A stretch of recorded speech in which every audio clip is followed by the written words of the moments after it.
اس کے باوجود کتنا عظیم کلام آپ کے دہان مبارک سے دل مبارک سے صادر ہونا، یہ تو اس بات کی علامت ہے آپ صاحب وحی ہے۔ لیکن عجیب الفاظ ہے، لقب امی ہے لیکن علم کا دریا بہاتے ہیں، لقب امی ہے لیکن علم کا دریا بہاتے ہیں۔ پہلے وحی کا دروازہ کھل جاتا ہے، اقرأ بسم ربک الذی خلق، خلق الانسان من علق، اقرأ وربک الاکرم الذی علم بالقلم، علم الانسان ما لم يعلم۔ میرا ذہن کبھی پریشان ہوتا، میں نے کہا یا اللہ کیا تعلق آپ کے اپنے محبوب کے ساتھ، استاد بھی کسی کو گوارا نہیں کیا، خود رسول اکرم صلی اللہ علیہ وسلم کے دل مبارک پر اس کتاب کا نزول فرمایا، نزول فرمایا اور ایسی کتاب دے دی۔ خود اللہ فرما رہے ہیں وَإِنَّهُ لَكِتَابٌ عَزِيزٌ لَا يَأْتِيهِ الْبَاطِلُ مِن بَيْنِ يَدَيْهِ وَلَا مِنْ خَلْفِهِ تَنزِيلٌ مِنْ حَكِيمٍ حَمِيدٍ۔ اس کے بعد حضور سے فرمایا یا رسول اللہ اس کتاب کا پیغام کیا ہے؟ الف لام را کتاب انزلناہ الیک لتخرج الناس من الظلمات الى النور بإذن ربهم الى صراط العزیز الحمید۔ یہ ایسی کتاب ہے جس کو ہم نے نازل کیا تاکہ آپ لوگوں کو گمراہیوں سے نکال کر ہدایت کے روشنی کی طرف لائیں یا رسول اللہ بِإِذْنِ رَبِّهِمْ، اپنے رب کی اجازت سے اِلَى صِرَاطِ العزیز الحمید۔ نوجوانوں کیا ہمارے لیے یہ کافی نہیں ہے؟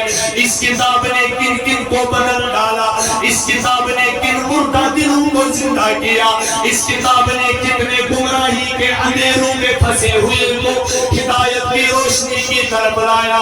نوجوانوں کیا آپ نے بار بار نہیں سنا ہوگا، او میرے بزرگوں کیا آپ نے بار بار نہیں پڑھا ہوگا، وہ حضرت فاروق اعظم، وہ حضرت عمر فاروق رضی اللہ تعالیٰ عنہ جو تو نکلے تھے غلط ارادے سے، لیکن قرآن نے باطل کو ایسا قتل کر دیا، ایسا شہید کر دیا، خود ہی آ کر میں حضور کے قدموں میں گر گئے۔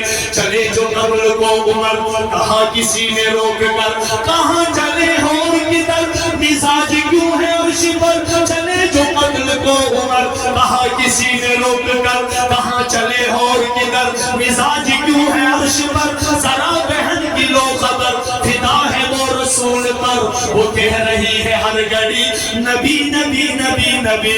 عمر چلے بہن کے گھر، یہ دل میں سوچ سوچ کر اڑائیں گے ہم ان کا سر جو ہے نبی کے دین پر، جو ہے نبی کے دین پر۔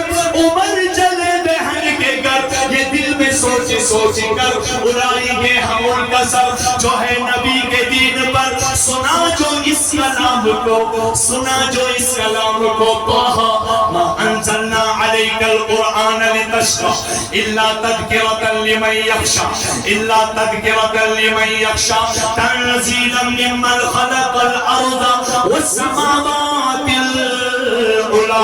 ایک روایت میں آتا ہے حضرت عمر رضی اللہ عنہ کی بہن اور ان کا بہنوئی سورہ حدید کی آیتیں پڑھ رہے تھے، جب حضرت عمر نے مارا بھی، پیٹا بھی، خون ریز کر دیا، اس کے باوجود بھی وہ اس کلام کو چھوڑنے کے لیے تیار نہیں ہوئے۔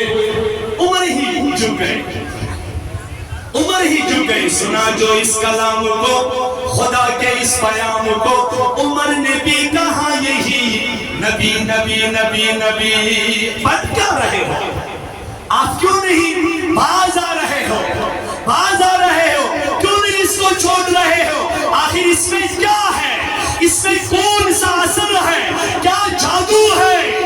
اللہ اکبر۔ وہاں سے آواز آ رہی ہے آپ زندگی کو لے لیجئے، زندگی کے ٹکڑے ٹکڑے کر لیجئے، لیکن ہم اس کلام کو چھوڑنے کے لیے تیار نہیں۔ کیوں؟ ہم تو گمراہیوں میں پھنسے ہوئے تھے، بیٹیوں کے قتل میں پھنسے ہوئے تھے، ہم تو بڑے بڑے سودی معاملات میں پھنسے ہوئے تھے۔ قرآن ہی وہ کتاب ہے جس نے نے وہاں سے نکال کر ہمیں راہ راست دکھا دیا، راہ راست کی طرف ہمیں گامزن کر لیا۔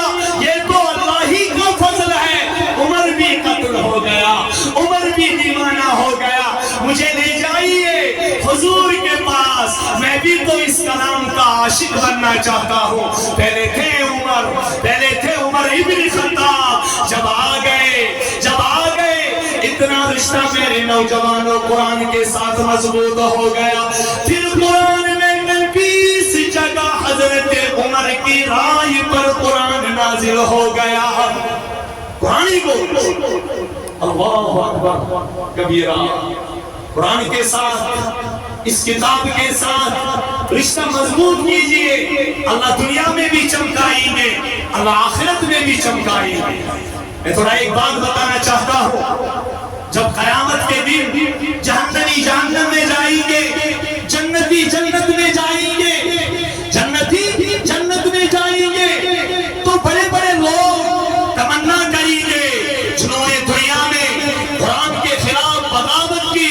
وقال الذین کفروا لا تسمعوا لهذا القرآن، وقال الذین کفروا لا تسمعوا لهذا القرآن والغوا فيه لعلكم تغلبون، فلنذيقن الذين كفروا عذابا شديدا، فلنذيقن الذين كفروا عذابا شديدا ولنجزينهم أسوأ الذي كانوا يعملون۔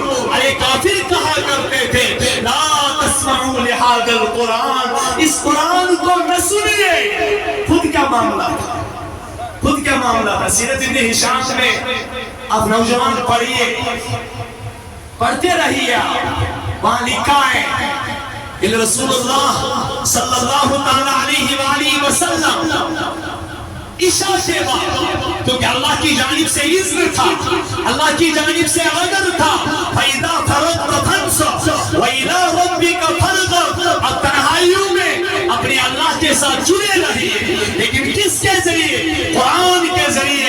آپ نوافل میں، آپ تہجد میں، وَمِنَ اللَّيْلِ فَتَہَجَّدْ بِهِ نَافِلَةً لَكَ عَسَىٰ أَن يَبْعَثَكَ رَبُّكَ مَقَامًا مَحْمُودًا۔ دوسری مرتبہ فرمایا گیا اِلَّا قُرْآنَ الْفَجْرِ كَانَ مَشْهُودًا۔ جب آپ اور میرے غم، آپ کے اور میرے غم خواہ جناب محمد رسول اللہ صلی اللہ علیہ وسلم عشاء کے بعد رات کی گھڑیوں میں کھڑے ہوتے تھے، اس کے بعد قرآن پاک کی تلاوت میں مشغول ہوتے تھے۔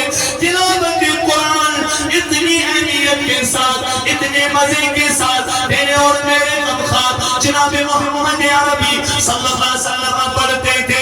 ارے کفار کے دلوں پر بھی اس کا اثر ہوتا تھا۔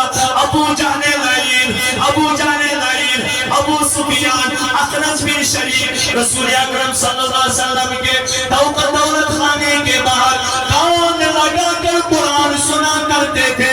نوجوانوں، اپنے آپ کی جانچ کرنا، اپنے آپ کا امتحان لینا، کہیں ایسا نہ ہو ہم اس لسٹ سے بھی گرے ہوں گے، ہم اس لسٹ سے بھی نیچے چلے ہوں گے۔ جتنا اثر قرآن سن کر ابو جہل کو ہوتا تھا، اخنس بن شریف کو ہوتا تھا، ابو سفیان پر حالت کفر میں ہوتا تھا، شاید ہم مسلمان دن رات سنتے ہیں لیکن قرآن کے خلاف میٹنگیں ہوتی ہیں، قرآن کے خلاف مشورے ہوتے ہیں۔ کیا اس مسجد میں قرآن کو سنا جائے گا کہ نہیں؟ کمیٹی اس بات پر بیٹھتی ہے، مشورہ اس بات پر طلب کیا جاتا ہے، مسجد میں قرآن سنا جائے گا کہ نہیں؟ ارے وہاں ان کافروں کو دیکھیے جو لوگوں کو کہہ رہے ہیں اپنے کانوں میں روئی کھوسنا، کہیں تمہارے کانوں میں قرآن نہ پڑ جائے، لیکن خود ان کا حال یہ ہے جب رسول اکرم صلی اللہ علیہ وسلم تلاوت فرما رہے تھے، وہ تو کان لگا کر حضور کے دولت خانے پر قرآن سنتے تھے۔ جب ایک دوسرے کے ساتھ ملاقات ہوتی تھی، ایک دوسرے سے کہتا تھا تو یہاں کیسے، تو قرآن کی مخالفت کرتا ہے، تو قرآن کا باغی ہے، تو قرآن کا مخالف ہے۔ آخر میں اس بات پر سب پہنچ جاتے تھے، اس نتیجے ذالک رب العالمین. یہ تو وہی قرآن ہے. حق تو یہ ہے ہم حد درمی کی وجہ سے حضور کی مخالفت کر رہے ہیں. ہم ذاتی انعام کی وجہ سے رسول اکرم صلی اللہ علیہ وسلم پر اعتراض کستے ہیں. یہ تو وہی بات ہے. وَقَالُوا لَوْلَا نُزِّلَ هَذَا الْقُرْآنُ عَلَى رَجُلٍ مِّنَ الْقَرْيَتَيْنِ عَظِيمٍ. ارے ہم تو یہ بھی مانتے ہیں ان کے دلوں نے اس کا اقرار کر لیا تھا یہ کلام الہی ہے، لیکن ذاتی حد درمی وہ حسب نسب کا تعصب اس بات پر ابال رہا تھا. لولا نزل هذا القرآن على رجل من القريتين عظيم. کیا اللہ کو یہی یتیم نعوذ باللہ نظر آ گئے؟ یہی یتیم نظر آ گئے؟ ارے دین میں کسی کی تقسیم نہیں چلتی ہے. اہم یقسمون رحمت ربک اہم یقسمون رحمت ربک نحن قسمنا بینہم معیشتہم فی الحیات الدنیا. قاسم تو اللہ ہے، یہ اوپر سے ہی تقسیم ہوتی ہے.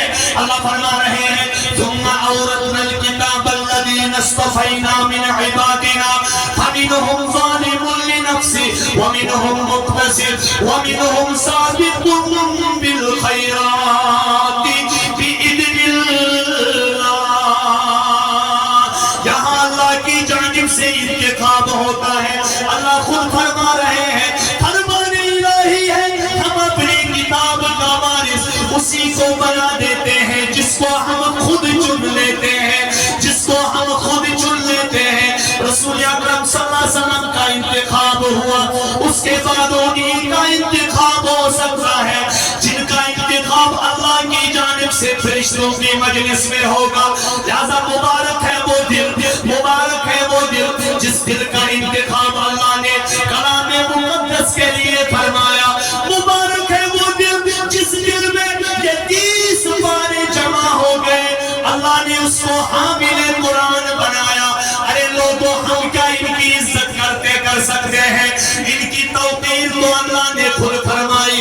یقال لصاحب القرآن، رسول اکرم صلی اللہ علیہ وسلم کے دہان مبارک سے فرمایا گیا جب قیامت قائم ہوگی مقام محمود پر رسول اکرم صلی اللہ علیہ وسلم فائز ہوں گے، صحابہ ہوں گے، شہداء ہوں گے، صالحین ہوں گے، نبی ہوں گے، عوام و خاص ہوں گے. اس کے بعد اللہ کی جانب سے آواز آئے گی یقال لصاحب القرآن. صاحب قرآن سے کہا جائے گا اقرأ وارتقی ورتل کما کنت ترتل فی الدنیا فإن منزلک عند آخر آیت تقرأها. پڑھتے جائیے، چڑھتے جائیے، آہستہ پڑھیے، آپ کی منزل قرآن کی آخری آیت پر ہے. آپ کی منزل قرآن کی آخری آیت. لہذا چھوٹی ہستی نہیں ہوتی. اللہ والدین کو ایسی دستار بندی فرمائی گئی. ذوقہ احسن من ذوق الشمس. رسول اکرم صلی اللہ علیہ وسلم نے اپنے شیریں زبان سے ریپریزنٹیشن فرمائی، ترجمانی فرمائی. ارے اس تاج اور اس دستار کی جو لائٹ ہوگی اس کے سامنے آفتاب اپنی لائٹ دکھانے سے شرمائے، اپنی لائٹ دکھانے سے شرمائے گا. لہذا وہ والدین بڑے قابل عزت ہے، قابل افتخار ہے. ان کے لیے مسرت کا موقع ہے، شادمانی کا موقع ہے. ان کے دلارے کو اللہ نے اس کلام کے لیے منتخب فرمایا جس کی جنت کی نسبت رسول اکرم صلی اللہ علیہ وسلم کے ذات گرامی کے ساتھ ہے. آخر میں ایک بات کہہ کر اپنی بات کو ختم کروں گا. وہ آپ سب یاد رکھیں اور میرے نوجوانوں، محشر کے میدان میں سب کو کھڑا ہونا ہے اور ہماری سب امیدیں اس وقت حضور کے ساتھ وابستہ ہوں گی. حضور نے خود بھی فرمایا شفاعتی لأہل القبائل من امتی، میری شفاعت کی وجہ سے، سفارش کی وجہ سے مقام محمود پر فائز ہو کر وہاں سفارش کرنے کی وجہ سے بڑے بڑے گناہگار میری سفارش کی وجہ سے جنت میں چلے جائیں گے۔ نوجوانوں وہ منظر یاد رکھیے گا، اس منظر کو ذہن میں لائیے گا جس کے بارے میں حضور نے خود فرمایا لقد اوذیت فی اللہ وما یوذی احد ولقد خفت فی اللہ وما یخاف احد، مجھے اللہ کے راستے میں اتنا ستایا گیا جتنا کسی کو نہیں ستایا گیا، مجھے اللہ کے راستے میں اتنا دھمکایا گیا جتنا کسی کو نہیں دھمکایا گیا۔ کیا تاریخ اس بات پر گواہ نہیں، سیرت اس بات پر گواہ نہیں، حدیث اس بات پر گواہ نہیں؟ میرے حضور کے ساتھ طائف کے میدان میں کون سا معاملہ پیش آیا؟ رسول اکرم صلی اللہ علیہ وسلم کے جسم مقدس کو لہو لہان کر دیا گیا، کیا تاریخ اس بات کی شاہد نہیں؟ میرے حضور علیہ السلام کو غزوہ احد میں دندان مبارک شہید ہو گئے، وہ سارے مبارک میں کھود گھس گئی، اس کے بعد صحابہ حضور کے رخسار مبارک سے کھودیں نکال رہی ہے، کیا تاریخ اس بات پر گواہ نہیں؟ شعب ابی طالب میں میرے حضور کو 3 سال ستایا گیا، کیا تاریخ اس بات پر گواہ نہیں؟ میرے حضور کے قبر مبارک پر مردے اونٹ کی اوجڑی ڈالی گئی، لیکن کسی کتاب میں آپ نہیں پڑھو گے میرے حضور نے کبھی بد دعا کی ہوگی، اپنے ذاتی معاملات میں حضور نے زندگی پر کبھی بد دعا نہیں کی۔ طائف میں اتنا ستایا گیا لیکن خود فرمایا اپنی دہان مبارک سے اللہم اہدنی قومی فإنہم لا یعلمون، اے میرے اللہ میری اس قوم کو عذاب میں مبتلا نہ کیجئے، یہ مجھے جانتے نہیں۔ پتھروں کی نبی پر ہے بارش اور نبی یہ دعا کر رہے ہیں، پتھروں کی نبی پر ہے بارش اور نبی یہ دعا کر رہے ہیں بخش دے میرے مولا انہیں تو، یہ ہمیں ہی نہیں جان پائے۔ یہ تو طائف کا میدان اس وقت نبی گواہی دے رہا ہے حضور کے ساتھ کیا معاملہ پیش آیا۔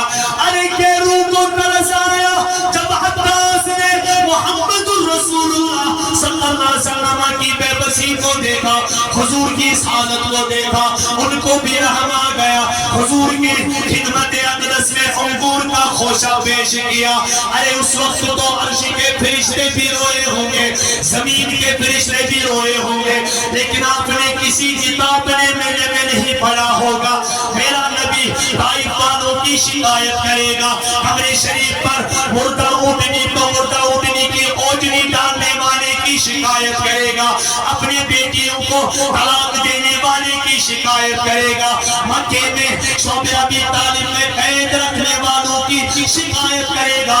کسی جگہ نہ قرآن میں ہے نہ حدیث میں ہے نہ کسی ذخیرہ تاریخ میں ہے، لیکن قرآن ایک بات کی ترجمانی کر رہا ہے جس کو لکھ کر اپنے سیدھوں پر اس مجلس میں ہم اٹھیں گے، اس کے بعد اپنے گھروں میں اپنے اہل و عیال کے ساتھ مشورہ کر کے قرآن کے ساتھ اپنا رشتہ مضبوط کریں گے۔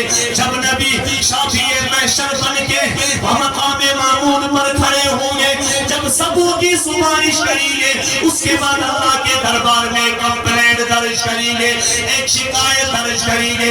اللہ کیا یاد رکھنا، جو اللہ نبی کی شفاعت کو نیچے نہیں رکھے گا، حضور کی شکایت کو کیوں نہیں سنیں گے؟ شافی محشر شکایت کریں گے، وقال الرسول یا ربی قوم اتخذوا هذا القرآن مہجورا، هذا القرآن مہجورا۔ پہلے کو اللہ کی جانب سے ایک سزا ملے گی، ومن اعرض عن ذکری فإن له معیشة ضنکا ونحشره یوم القیامة اعمی۔ دنیا میں تنگ زندگی سب ہونے کے باوجود کچھ نہیں ہوگا، سامان عیش و عشرت ہونے کے باوجود سکون سے محروم ہوگا، اور مال کثیر ہونے کے باوجود اس کے اوپر فقر کا لباس پہنایا جائے گا۔ اس وقت دنیا محسوس کر رہی ہے، جو اس وقت کے فقیروں نے بھی غربت میں شکایتیں نہیں کی، وہ اس وقت کے امیر بھی امیری میں رہ کر کرتے ہیں۔ آج کچھ نہیں، یہ تو دنیاوی سزا ہے، لیکن آخرت وَنَحْشُرُهُ يَوْمَ الْقِيَامَةِ أَعْمَى، ہم ان کو قیامت کے دن اندھا اٹھائیں۔ اس کے بعد اللہ سے یہاں سے شفا کریں گے، ربی لما حشرتنی اعمی، اے ہمارے رب ہمیں اعمی کیوں اٹھایا؟ اللہ فرمائیں گے کذالک اتتک آیاتنا، اسی طرح تمہارے پاس ہمارا قرآن بھی آیا تھا، ہماری آیتیں بھی آئے تھے، فنسیتها، آپ نے ان کو بلا دیا، وکذالک اليوم تنسیٰ، آج تمہیں بھی بلایا جاتا ہے، آج تمہیں بھی بلایا جاتا ہے۔ یہ تو اللہ کی جانب سے عذاب ہوگا۔ اس کے بعد نبی شکایت کریں گے، نبی وقال الرسول یا ربی ان قوم اتخذوا هذا القرآن مہجورا، علماء سے پوچھ لیجئے کتنی جماعتیں حضور کی شکایت سے جہنم میں چلی جائیں گی۔ او میرے نوجوانوں، آج اس مجلس میں عہد کریں، علماء کے بیانات سن کر عہد کیجئے، عہد و پیمان کیجئے، اللہ کو حاضر ناظر رکھ کر، میرے اللہ میری زندگی چلی جائے، مجھے موت آ جائے، لیکن میرے قبر میں بھی اس بات پر حضور فخر کرے، اس بات پر حضور فخر کرے، اتنا میرا رشتہ قرآن سے مضبوط ہو، میرا نبی قبر میں فرشتوں سے کہے میری قبر میں بھی میرے یا رب نکیر و منکر سے کہہ دے آقا، میری قبر میں بھی میرے یا رب نکیر و منکر سے کہہ دے آقا، یہ شخص میرا ہی امتی ہے، اسے نہ پوچھو سوال کوئی، یہ شخص میرا ہی امتی ہے، اسے نہ پوچھو سوال کوئی۔ اللہ بھی کہے توحید تو یہ ہے، توحید تو یہ ہے، قرآن کے ساتھ مضبوطی کا رشتہ یہ ہے، توحید تو یہ ہے، خدا حشر میں کہہ دے یہ بندہ تو عالم سے خفا ہے میرے لیے، اس بندے نے تو تمام کو ناراض کر دیا، اس بات پر لوگ دعوت دے رہے تھے تو قابل ہے، تو جینیس ہے، تو انٹلیکچوئل ہے، لہذا دنیاوی تعلیم کے ساتھ اپنا رشتہ مضبوط کر لیجئے۔ لیکن والدین نے بھی سیکریفائس کی، والدین نے بھی قربانی دی، اس بچے نے بھی قربانی دی۔ واللہ العظیم جب ہم صبح نماز کے لیے اٹھے، ایک بچہ اذان سے پہلے اٹھا تھا، جب ہمارے بغل میں بیٹھ رہا تھا، ہماری بغل میں اس کو نیند کی اونگیں آ رہی تھی، میں اپنے ساتھیوں سے کہہ رہا تھا ساتھیوں دیکھو ہمارے بچے کتنی آرام کی نیند سوئے ہوں گے، یہ بچہ قرآن کے فکر میں بھی قرآن کے ہی فکر میں نیند کرتا ہے، اس کے ذہن پر یہ غم سوار ہوگا اگر مجھے سبق یاد نہ نکلا، مجھے پیٹا جائے گا، ڈانٹا جائے گا، اس کا اٹھنا بھی قرآن، بیٹھنا بھی قرآن، چلنا بھی قرآن، سوچنا بھی قرآن، سونا بھی قرآن، جاگنا بھی قرآن۔ واللہ العظیم ذہن تو اس بات پر راضی ہے، اگر اللہ کی جانب سے کسی عذاب کا فیصلہ ہوتا ہوگا، ہماری بدکرداریوں کو دیکھ کر، ہماری نافرمانیوں کو دیکھ کر، تو اللہ فرشتوں سے کہہ رہے ہوں گے او فرشتوں کیا چل رہا ہے، او مولا کریم اس بستی پر عذاب نہ بھیجیے، کیونکہ 3 بچے حامل قرآن اٹھ کر قرآن کی تعلیم میں مشغول ہے، قرآن کی تعلیم میں مشغول ہے، لہذا جو معاونین ہے وہ بھی مبارکباد کے لائق ہے، جو منتظمین ہے وہ بھی قابل مبارکباد ہے، جو معاونین ہے وہ بھی قابل مبارکباد ہے، جو اساتذہ ہے وہ بھی قابل مبارک ہے۔ بس ہم اسی بات کی دعا اللہ سے مانگی گے، اے ہمارے اللہ اللہ ہم شوق سے آئے حوصلہ افزائی کے لیے آئے، معاونت کے لیے آئے، مدد کے لیے آئے، ہماری اس جان فشانی کو قبول فرما کر ہمارے لیے دنیا میں ہدایت کا ذریعہ بنائیے اور آخرت میں نجات کا ذریعہ بنائیے۔ سب وعدہ اٹھاتے اٹھے انشاءاللہ۔ ہمارے استاد مکرم بھی تشریف لا رہے ہیں، ان کی بھی نصیحت آموز رقت آمیز ان کی بھی نصیحت ہوگی، لیکن اس مجلس میں ایسے نہ جائے وَلَا تَكُونُوا كَالَّذِينَ قَالُوا سَمِعْنَا وَهُمْ لَا يَسْمَعُونَ، ایسے نہ جائیے لوگوں نے سب کچھ سنا ہوگا، باہر جب چلے جائیں گے وہاں کچھ نہیں سنا ہوگا۔ عمل سے زندگی بنتی ہے، جنت بھی جہنم بھی، یہ خاکی اپنی فطرت میں نہ نوری ہے نہ ناری ہے۔ اور نوجوانوں آج وعدہ کر کے اٹھیے، اب سب کچھ بنیے، اب دنیا کی تعلیم بھی پڑھیے کیونکہ اس میں بھی ہمارے لیے بہت سارے فوائد ہیں، لیکن یاد رکھنا اس کا تعلق تمہارے ساتھ دنیا کے ساتھ ہی محدود ہے، لیکن قرآن آپ کے آگے آگے چلے گا، قبر میں بھی حشر میں بھی، اور جس وقت وزن اعمال ہوگا، وزن اعمال کے وقت ساتھی کوثر جس وقت آب کوثر لیں گے اس موقع پر کھڑے ہوں گے جہاں ہم پیاسے ہوں گے، اس وقت قرآن خانوں کی بڑی عزت ہوگی، بڑا احترام ہوگا، اس کو مد نظر رکھتے ہوئے اس ادارے کی بھی معاونت کیجیے اور یہاں کے منتظمین کے ساتھ قدم بقدم شانہ بشانہ کھڑے رہیے۔ اس علاقے میں مدرسے کو قائم کرنا یہ تو بس اخلاص ہی کی دلیل ہو سکتی ہے، اور یہاں اس جگہ اتنی غربت کو برداشت کرتے ہوئے اس ادارے کو چلانا، یہاں اپنے گھر میں 6 افراد کو چلانا بڑا مشکل ہوتا ہے۔ وہ تو ملازم بھی ہوتا ہے، بزنس مین بھی ہوتا ہے، لیکن پھر بھی شکایتیں کرتا ہے، بڑی مشکل سے عیال کو پالنا پڑتا ہے۔ جس محسن صاحب کے سامنے اس علاقے میں جہاں انتظام کی بہت کمی رہتی ہے، لیکن اس کے باوجود 58 بچوں کو چلانا، 58 بچوں کو بس یہی کہہ سکتے ہیں ان سعادت بزور بازو نیس تان بخش خدائے بخشندہ۔ اللہ سے ہم بھی دعا وہ ہے، اللہ سے ہم بھی مانگتے ہیں، اے میرے اللہ ان بچوں کے طفیل اور صدقے میں، ان بچوں کے طفیل اور صدقے میں ہم آپ سے عاجزانہ گزارش کرتے ہیں، بندے بن کر آپ کے دربار عالی کو نظروں میں رکھتے ہوئے، نظروں میں میرے اللہ کبھی زندگی پر ہمیں اس نعمت سے محروم نہ فرمانا، اور یہ فیض تاروز قیامت جتنی بھی ہماری نسلیں آ رہی ہیں ہم آپ سے دعا کر رہے ہیں میرے مالک، ان بچوں کے صدقے اور طفیل میں ہمارے بچوں میں بھی اس فیض کو جاری رکھیے۔ وآخر دعوانا ان الحمدللہ رب العالمین۔ ان بزرگوں کی جانب